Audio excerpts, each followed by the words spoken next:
मैं डोमिनोज में pizza delivery boy था। ये बहुत तनावपूर्ण काम था।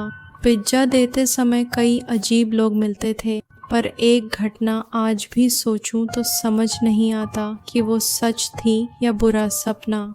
उस रात आखिरी पिज्ज़ा देने के बाद घर जाने वाला था, तभी काउंटर पर फ़ोन बजा। जो आदमी फ़ोन उठाता था वो किसी इमरजेंसी में घर चला गया था और मेरे अलावा कोई नहीं था। इसलिए बॉस ने अपने कमरे से मुझे फ़ोन उठाने को कहा। मन में मैं उसे कोस रहा था, पर फ़ोन उठाकर गुस्सा दबाकर ग्राहक से बात करनी पड़ी। फ़ोन पर महिला की आवाज़ बहुत धीमी थी। मुझे उसे 2 बार सब दोहराने को कहना पड़ा। उसने एक बड़ा पिज्ज़ा मंगाया और पता बताया, और मुझे अपना पता बताया। नाम पूछने से पहले ही उसने फ़ोन काट दिया। क्या? अरे यार, खैर मैं उसका पिज्ज़ा देने निकल पड़ा। रात के करीब 11:30 बज रहे थे। उसका घर बहुत दूर था और सड़क सुनसान और उबड़-खाबड़ थी। सड़क घने जंगल से घिरी थी, जो उसे और भी डरावना बना रहा था। मीलों तक कोई गाड़ी या इंसान नजर नहीं आ रहा था। अचानक मैंने सड़क किनारे एक छोटा लड़का देखा। इतनी रात गए उसे देखकर मैंने गाड़ी रोक दी। लगा वो खो गया है, तो पूछा, इतनी रात को यहाँ क्या कर रहा है? मैंने कहा अगर चाहे तो मैं उसे घर छोड़ दूं। पर हैरानी की बात, उसने कोई प्रतिक्रिया ही नहीं दी। मैंने 2-3 बार दोहराया, फिर चुप होकर आगे बढ़ गया।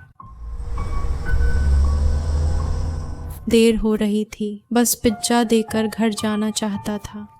मैं पहले से ही बहुत लेट हो चुका था। आखिरकार मैं बताए गए पते पर पहुंच गया। अंधेरे में मुझे अजीब सी घबराहट महसूस हुई। कहीं कोई रोशनी नहीं थी। मैंने सोचा, ये तो कमाल हो गया। लगता है सबने पिज्ज़ा मंगाया और सो गए। अचानक ऊपर के कमरे की बत्ती जल गई। मैं बस पिज्ज़ा देकर जल्दी घर जाना चाहता था। उम्मीद है वे अच्छी टिप देंगे। मुझे इतनी दूर आना पड़ा था। घंटी बजाई, कुछ मिनट रुका, पर कोई जवाब नहीं। फिर इस बार किसी के आने की आवाज़ सुनी। दरवाज़ा खुला तो मैं हैरान रह गया।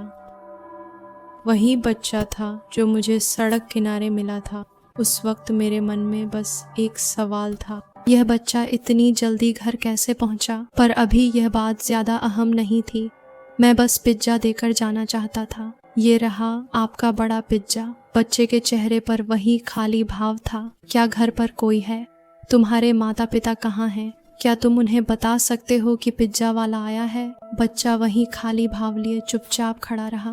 उसकी चुप्पी मुझे डरा रही थी। अचानक ऊपर के कमरे से एक औरत की दर्द भरी चीख सुनाई दी। लेकिन उसके बाद क्या हुआ, मैं वो पल कभी नहीं भूलूंगा।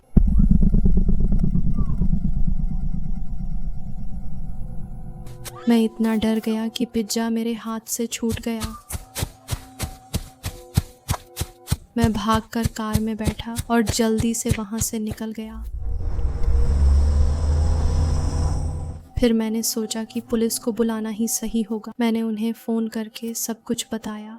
पता नहीं वो औरत कौन थी और क्यों चिल्ला रही थी। घर पहुंचते ही पुलिस का फ़ोन आया कि उन्हें वहां कुछ नहीं मिला। न कोई औरत थी, न कोई बच्चा। जांच के बाद पुलिस को पता चला कि घर 2 साल से खाली था। 2 साल पहले वहां एक परिवार रहता था। एक रात पति ने पत्नी और बेटे की हत्या कर भाग गया।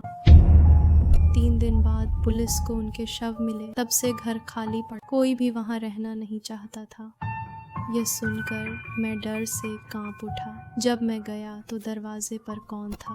क्या माँ और बेटे की आत्माएं अभी भी भटक रही हैं? शायद इन सवालों के जवाब कभी नहीं मिलेंगे।